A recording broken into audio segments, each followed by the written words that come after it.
नमस्कार दोस्तों, आपका फिर से स्वागत है मेरे यूट्यूब चैनल जोशीज़ एजुकेशनल क्लासेस में। दोस्तों, सहायक अध्यापक एलटी उत्तराखंड की जो एमसीक्यूज़ वाली सीरीज़ हम स्टार्ट कर रहे हैं। आज एक नया टॉपिक लेकर आपके सामने आए हैं दोस्तों। यूनिट 3 शैक्षिक तकनीकी, ठीक है, आईसीटी एजुकेशनल टेक्नोलॉजी, वो वाली यूनिट हम यहाँ पर डिस्कस करेंगे। जो साथी चैनल पर नए हैं, प्लीज़ चैनल को शेयर कीजिए, लाइक कीजिए और सब्सक्राइब कीजिएगा। और भी हम इससे रिलेटेड और भी इम्पोर्टेंट एमसीक्यूज़ फिर डिस्कस करते हैं दोस्तों। तो स्क्रीन पर देखिए, पहला क्वेश्चन क्या है। पहला क्वेश्चन है कि वीडियो कॉन्फ्रेंसिंग के लिए डॉट डॉट डॉट को छोड़कर सभी आवश्यक हैं। तो पहले ऑप्शन में है दोस्तों वेब कैमरा, दूसरे में लैंडलाइन, तीसरे में पर्सनल कंप्यूटर और चौथे में क्या है दोस्तों यहाँ पर इंटरनेट एक्सेस। तो हमें यहाँ पर ये बताना है कि कौन सा ऑप्शन यहाँ पर क्या लिखा है को छोड़कर। पहला वेब कैमरा, ये सही है, इसकी आवश्यकता होती है। पर्सनल कंप्यूटर भी चाहिए, इंटरनेट एक्सेस भी चाहिए, लेकिन जो ये लैंडलाइन है दोस्तों, इसकी आवश्यकता नहीं है। तो इस हिसाब से ऑप्शन बी क्या होगा यहाँ पर करेक्ट होगा। क्योंकि दोस्तों वीडियो कॉन्फ्रेंसिंग के लिए क्या है कि एक पर्सनल कंप्यूटर चाहिए, कैमरा, माइक्रोफोन, स्पीकर, हैंडसेट के साथ साथ इंटरनेट कनेक्शन की आवश्यकता होती है। और लेकिन लैंडलाइन की यहाँ पर आवश्यकता नहीं है। तो इस हिसाब से ऑप्शन बी यहाँ पर क्या होगा करेक्ट होगा। ठीक है दोस्तों, अब अगले प्रश्न में बढ़ते हैं। ब्लॉग का क्या अभिप्राय है। ठीक है, पहला है वीडियो लॉगिन, दूसरा है वीडियो ब्लॉग, तीसरा है ब्लॉग गतिविधियों का लॉग और चौथा है दोस्तों इनमें से कोई नहीं। तो यहाँ पर जो ऑप्शन ब्लॉग का अभिप्राय है दोस्तों वीडियो ब्लॉग। ठीक है, ऑप्शन बी यहाँ पर क्या होगा सही होगा। क्योंकि जो भी ब्लॉगिंग की जाती है सोशल मीडिया में, आजकल देखते हैं आप इंस्टाग्राम पर, ठीक है, और रील्स बनाते हैं, ब्लॉगिंग करते हैं फेसबुक पर। तो ब्लॉग एक वीडियो ब्लॉग को संदर्भित करता है, अर्थात यह ब्लॉग का एक रूप है। इसके लिए माध्यम वीडियो है। ब्लॉग के लिए जो माध्यम क्या है वीडियो है। तो ब्लॉग का अभिप्राय वीडियो ब्लॉग है दोस्तों। ठीक है, अब बढ़ते हैं प्रश्न नंबर 3। स्क्रीन पर लिखा है निम्नलिखित में से कौन सा ईमेल भेजने के लिए अनिवार्य है। मोबाइल में रिचार्ज, दूसरे में सब्जेक्ट, तीसरे में सेंडर मेल आईडी, चौथे में बॉडी। तो यहाँ पर मोबाइल रिचार्ज उतना उपयुक्त विकल्प नहीं है दोस्तों, सब्जेक्ट भी नहीं है। सेंडर मेल आईडी यहाँ पर बहुत इंपॉर्टेंट है। जब मेल आईडी होगी हमारी तो तभी हम ईमेल को क्या कर सकते हैं भेज सकते हैं। ठीक है, इस हिसाब से जो है यहाँ पर ऑप्शन नंबर सी क्या होगा करेक्ट होगा। अब बढ़ते हैं अगले क्वेश्चन में। क्वेश्चन नंबर 4 है, क्या लिखा है एमएस वर्ड में मैनुअल लाइन ब्रेक के लिए शॉर्टकट कुंजी क्या है। ठीक है दोस्तों, पहले ऑप्शन में क्या लिखा है यहाँ पर शिफ्ट प्लस इंटर, दूसरे में अल्टरनेट प्लस इंटर, तीसरे में कंट्रोल प्लस इंटर और चौथे में स्पेस प्लस इंटर। तो जो शॉर्टकट कुंजी नहीं है किसकी एमएस वर्ड की, हमें इसमें छांटना है। ठीक है दोस्तों, इसमें ये भी है अल्टरनेट इंटर, ठीक है, कंट्रोल के साथ इंटर और स्पेस के साथ इंटर, लेकिन शिफ्ट इंटर।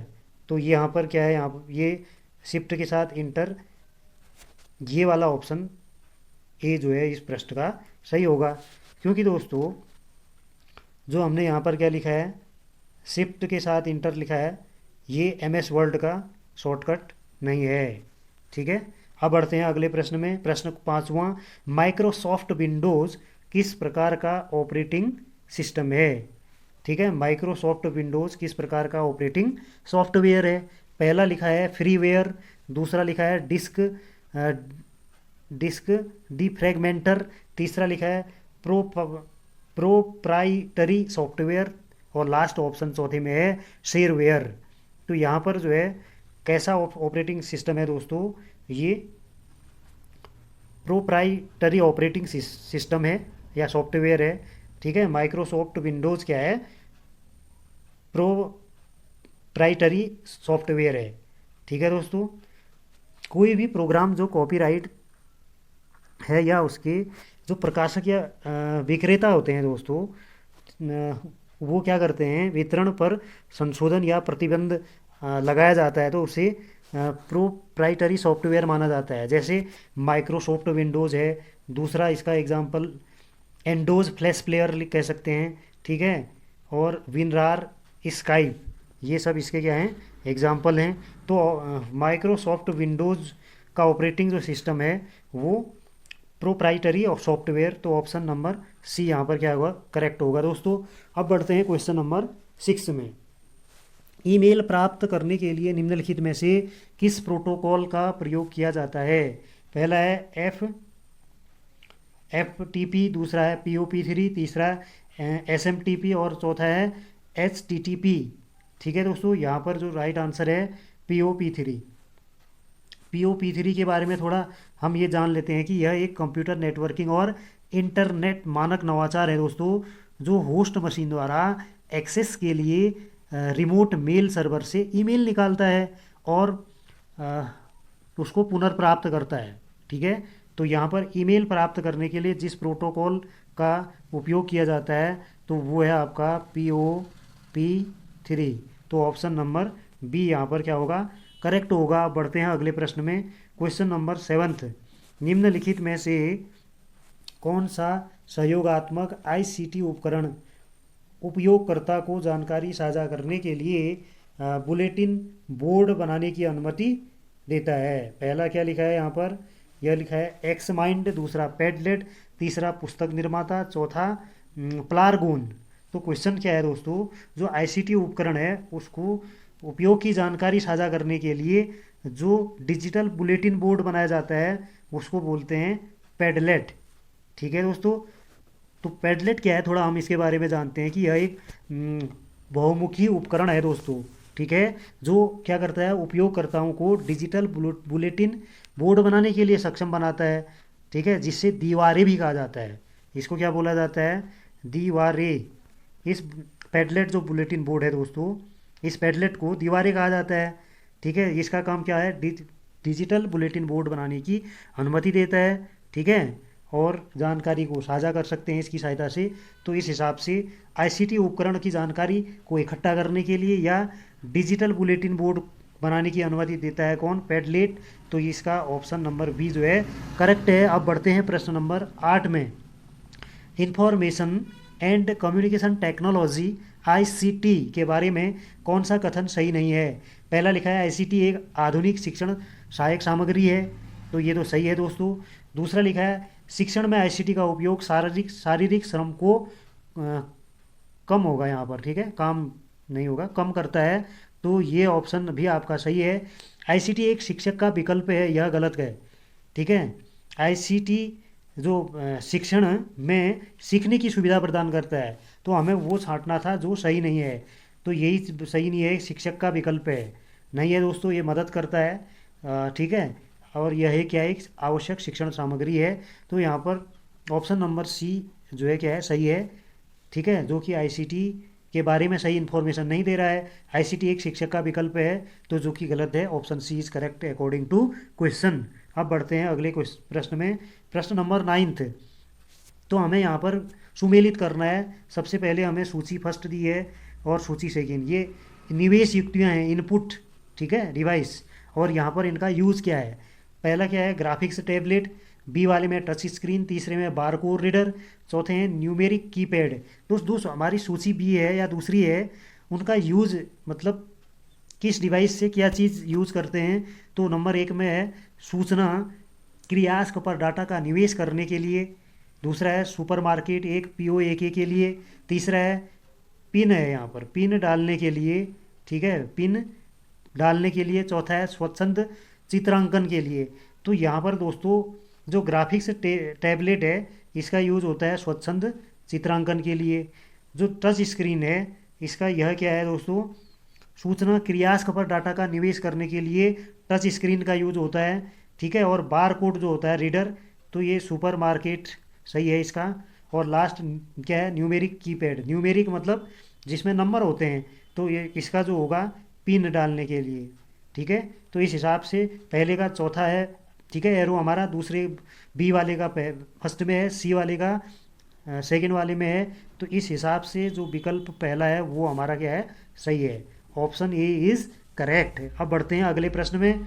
क्वेश्चन नंबर 5वां आपकी स्क्रीन पर है दोस्तों, ये बड़े मोस्ट इंपॉर्टेंट हैं दोस्तों। ठीक है, बड़ी मेहनत से आप लोगों के लिए बनाए गए हैं, और ये चैनल पर जो नए हैं साथी लाइक कीजिए, शेयर कीजिए और सब्सक्राइब कीजिएगा। तो निम्नलिखित में से कौन सी संग्रहण मीडिया केवल प्रकाशिक संग्रहण मीडिया है? ठीक है, तो यहाँ पर पहला है ब्लू रे डिस्क, और दूसरे में क्या लिखा है SSD, तीसरे में पेन ड्राइव, चौथे में DVD रैम, पांचवे में चुंबकीय टेप। तो हमें इसमें छांटना है कौन सा सही है। तो ये क्या कह रहा है कि प्रकाशिक संग्रहण मीडिया, प्रकाशिक संग्रहण मीडिया, नाम से ही पता चल रहा है। प्रकाशिक मतलब ऑप्टिकल जो होता है, जिसमें स्टोरेज होता है, ऑप्टिकल चीज़ों को स्टोर करता है। तो रे यहाँ पर ब्लू रे डिस्क एक सही है दोस्तों। और यहाँ पर क्या है DVD रैम, पहला और चौथा सही है। तो केवल फर्स्ट और फोर्थ, तो ऑप्शन नंबर फर्स्ट ए यहाँ पर क्या होगा, करेक्ट होगा, ऑप्शन ए सही होगा। ठीक है, जो ऑप्टिकल स्टोरेज होता है उसको ब्लू रे डिस्क और DVD रैम स्टोर करते हैं। तो ऑप्शन ए सही है, जिसमें पहला और चौथा लिखा हुआ है। अब बढ़ते हैं अगले प्रश्न में। क्वेश्चन नंबर स्क्रीन पर है अगला, निम्नलिखित में से कौन सी कंप्यूटर निविष्ट युक्ति दृष्टिबाधित वाले विद्यार्थियों के लिए सर्वोत्तम है? दृष्टिबाधित लिखा हुआ है यहाँ पर, ठीक है, जो देख नहीं सकते हैं दोस्तों, तो उनके लिए कौन सी डिवाइस सबसे अधिक उपयुक्त है? पहले में माइक्रोफोन, दूसरे में फुट माउंट, तीसरे में ब्रेल कीबोर्ड, चौथे में जॉयस्टिक, पांचवे में क्या लिखा है स्पीकर। तो देखो माइक्रोफोन जो दृष्टिबाधित है बच्चों, तो वो जो भी विद्यार्थी है तो वह सुन के, ठीक है, चीज़ों को जो है ग्रहण कर सकता है। तो माइक्रोफोन इसका सही है। और यहाँ पर ब्रेल कीबोर्ड भी सही है। तो ब्रेल कीबोर्ड क्या होता है दोस्तों, वैसे भी ब्रेल लिपि होती है अंधों के लिए, जो सीखने की पढ़ने की लिपि होती है, तो ब्रेल लिपि हम उसको कहते हैं। तो यहाँ पर क्या होगा दोस्तों, जो ब्रेल कीबोर्ड है, ब्रेल कीबोर्ड क्या होता है कि इसमें जो है एक ही बटन होता है, ठीक है, और उसमें जो भी यूज़ करता है उसको, वो क्या करता है, ब्रेल वर्ण को बनाने के लिए कुंजियों को संयोजित करके दबाना होता है। ठीक है, इसमें क्या होता है एकल, क्या हम इसमें कहेंगे कि एकल कुंजी होती है, एकल कुंजी होती है। जो दृष्टिबाधित विद्यार्थी होते हैं तो वो क्या करते हैं, एकल कुंजी को ऑपरेट करके, ठीक है, उनको सिखाया जाता है दोस्तों पहले। तो फिर क्या करते हैं, फिर आवश्यक कुंजियों को जोड़ के वो दबाते हैं। एकल कुंजी के साथ साथ आवश्यक कुंजियों को संयोजित करते हैं। क्या करते हैं, आवश्यक कुंजियों को संयोजित मतलब जोड़ते हैं। ठीक है, आवश्यक कुंजियों को संयोजित करते हैं, और जिससे वो आसानी से सीख सकते हैं। तो दृष्टिबाधित के लिए जो सर्वोत्तम सहायक सामग्री है या उपकरण है माइक्रोफोन, दूसरे में ब्रेल कीबोर्ड, तो पहला और तीसरा। तो इस हिसाब से यहाँ पर ऑप्शन नंबर क्या होगा अभी देखते हैं। तो यहाँ पर होगा दोस्तों ऑप्शन नंबर पहला और तीसरा किसमें लिखा हुआ है, डी। ठीक है, माइक्रोफोन और ब्रेल कीबोर्ड, तो ऑप्शन डी क्या होगा यहाँ पर सही होगा। बढ़ते हैं अगले प्रश्न में। क्वेश्चन नंबर 12, ई पोर्टफोलियो निर्मित करने के सोपानों को या स्टेप्स को व्यवस्थित कीजिए।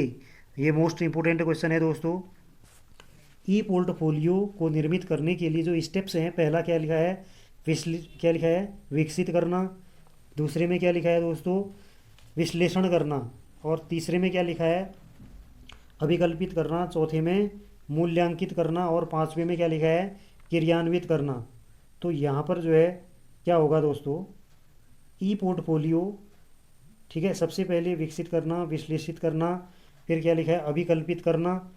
और यहाँ पर जो होगा दोस्तों, ये देखिए, सबसे अब क्रम से व्यवस्थित करना है, हमें स्टेप को व्यवस्थित करना है। ई पोर्टफोलियो के लिए दोस्तों सबसे पहले एनालाइज करते हैं किसी चीज़ को, ठीक है, फिर उसका, फिर क्या होगा यहाँ पर अभिकल्पना होती है, फिर इसको डेवलप किया जाता है, और उसको फिर एक्टिवेट किया जाता है, सॉरी एक्टिवेट नहीं, मूल्यांकित करते हैं, लास्ट में क्रियान्वित करते हैं। तो सबसे पहले में क्या है, विश्लेषण करना। तो यहाँ पर आ जाएगा, ये सबसे पहले करते हैं विश्लेषण। फिर इसके बाद अभिकल्पित, ये दूसरे में आ जाएगा, और तीसरे में उसको डेवलप किया जाएगा, तीसरे में ये आ जाएगा। और चौथा सोपान जो होगा दोस्तों, मूल्यांकित करना। ठीक है, चौथे में ये है मूल्यांकित करना, क्रियान्वित करना। जब वो सही हो जाएगा तो उसको क्रियान्वित किया जाता है। तो ये पांचवा आएगा। तो इस हिसाब से जो ऑर्डर है हमारा विकल्प ए में दिया है। सबसे पहले क्या करते हैं, विश्लेषण करते हैं, फिर अभिकल्पना बनाते हैं और फिर उसको डेवलप किया जाता है ई पोर्टफोलियो में। फिर इसके बाद दोस्तों क्या होगा, मूल्यांकित किया जाता है और लास्ट में उसको क्रियान्वित किया जाता है। तो इस हिसाब से ऑप्शन नंबर ए क्या होगा, करेक्ट होगा। ठीक है, ऑप्शन नंबर ए क्या होगा, सही होगा। ठीक है, ये दिख नहीं रहा है, इसको हम एक बार इरेज कर लेते हैं। ठीक है दोस्तों, तो सबसे पहले क्या है यहाँ पर, ये ऑप्शन नंबर हमारा ए सही है।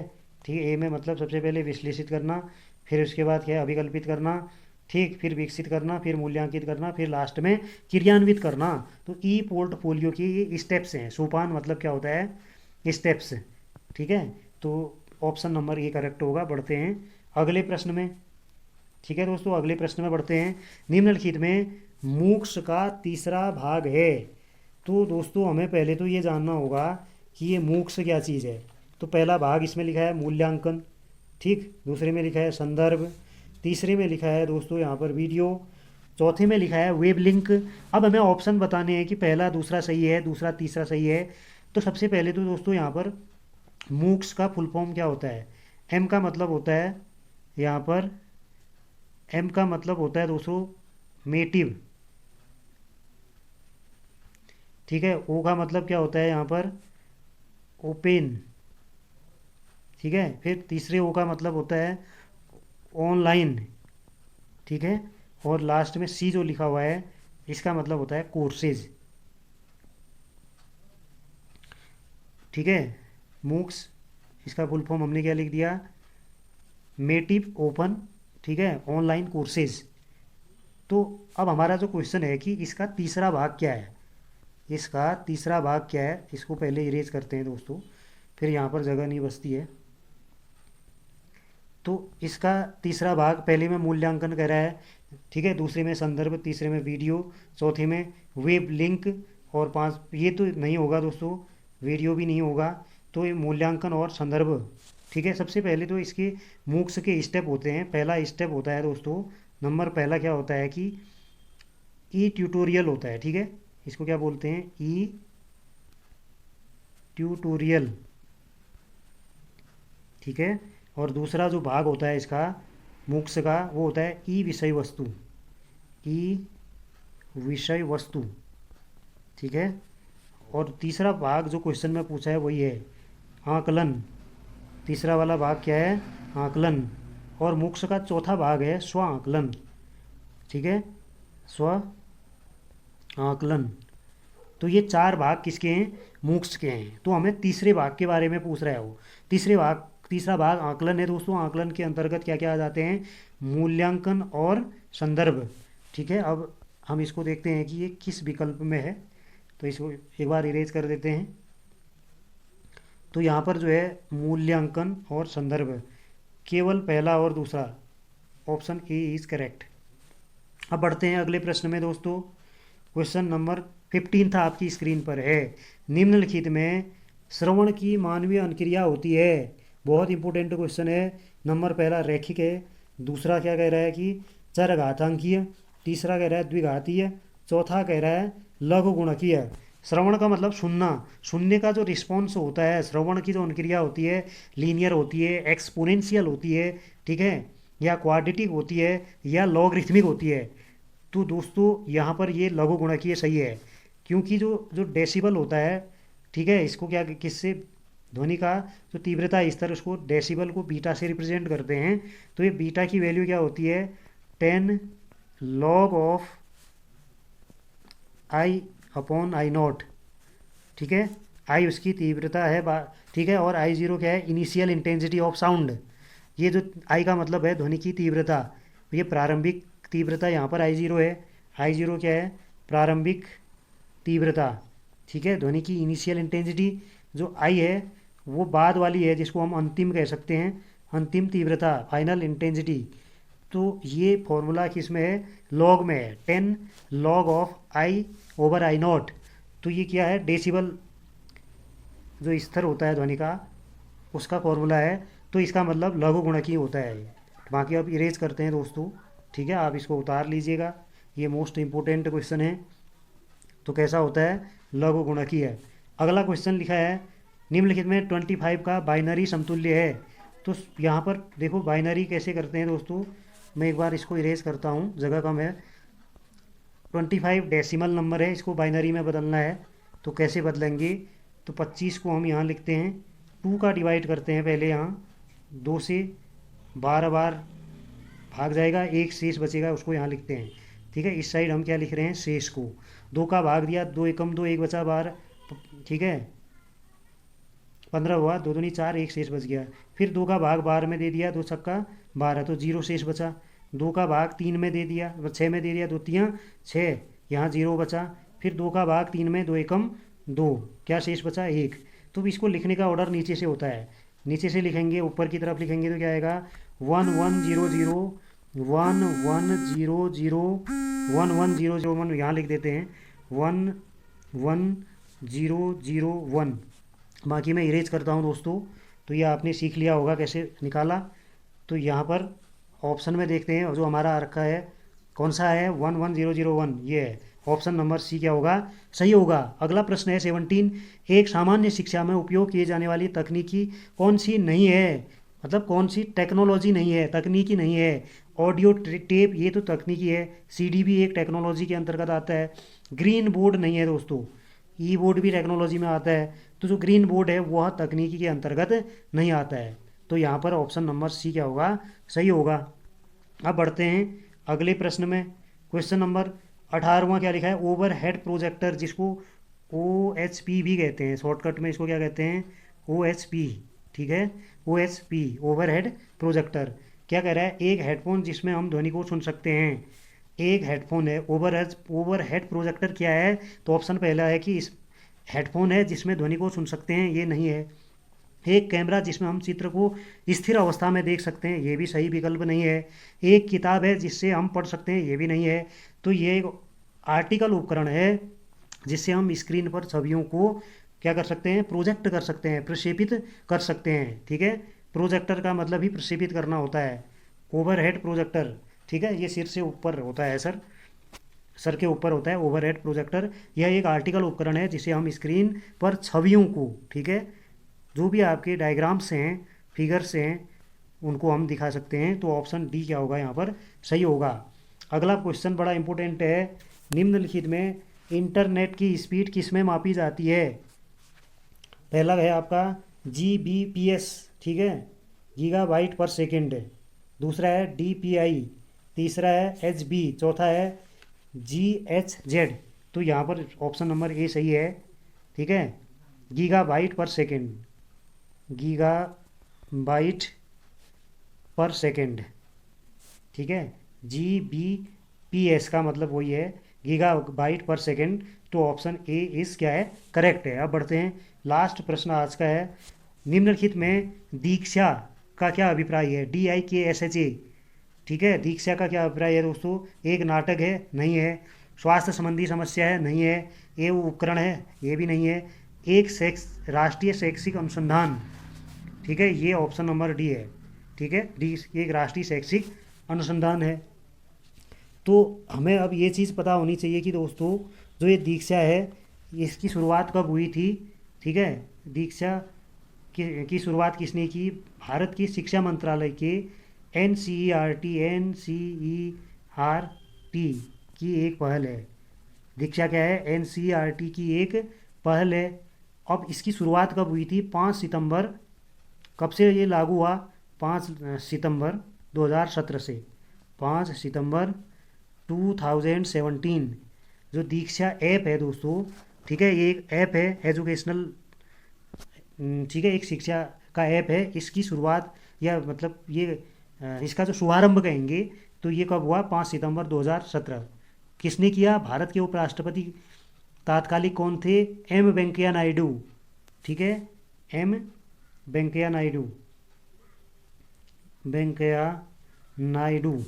ठीक है, M वेंकैया नायडू ने 5 सितंबर 2017 को शुभारंभ किया दीक्षा ऐप। किसकी पहल थी, NCERT की ये पहल थी। बड़ा इंपॉर्टेंट क्वेश्चन है। ठीक है दोस्तों, अब हम इसको इरेज करते हैं। अब बढ़ते हैं क्वेश्चन नंबर 21, लास्ट क्वेश्चन है।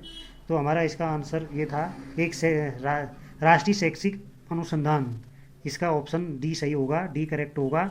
अब क्या लिखा है, एडुसेट लॉन्च करने का मुख्य उद्देश्य क्या है? नंबर पहला, तकनीकी का प्रभावी ढंग से उपयोग करने के लिए शिक्षकों को प्रशिक्षित करना। दूसरा, शैक्षिक कार्यक्रमों का उपयोग करके शिक्षकों की खामियों को दूर करना। तीसरा ऑप्शन है दोस्तों, छात्रों के लिए उच्च गुणवत्ता वाले शिक्षा कार्यक्रम बनाना। तो हमें इसका जो मुख्य उद्देश्य है वो ढूंढना है, सभी लोगों को शिक्षा प्रदान करना, खासकर देश के दूर दराज के क्षेत्र के बच्चे जो कि स्कूल या कॉलेज नहीं आ सकते। तो ऑप्शन डी यहाँ पर क्या होगा, सही होगा। तो एडुसेट बहुत इंपॉर्टेंट क्वेश्चन है।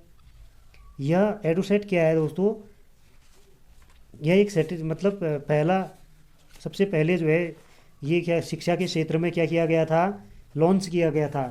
शिक्षा के क्षेत्र में इसरो ने जो है एडुसेट को, जो है एडुसेट है इसको इसरो ने लॉन्च किया। कब किया, 20 सितंबर 2004 को, 20 सितंबर 2004 2004 को लॉन्च किया। कहाँ से, आंध्र प्रदेश के श्रीहरिकोटा से। तो ये एक सैटेलाइट है, ठीक है। एडुसेट क्या है, एक शिक्षा को समर्पित उपग्रह है। क्या कहेंगे हम इसको, जो शिक्षा को समर्पित उपग्रह, शिक्षा को समर्पित उपग्रह है, समर्पित उपग्रह सैटेलाइट, ठीक है दोस्तों। ये इसको एक बार इरेज करते हैं, क्वेश्चन हमारा दिख नहीं रहा है।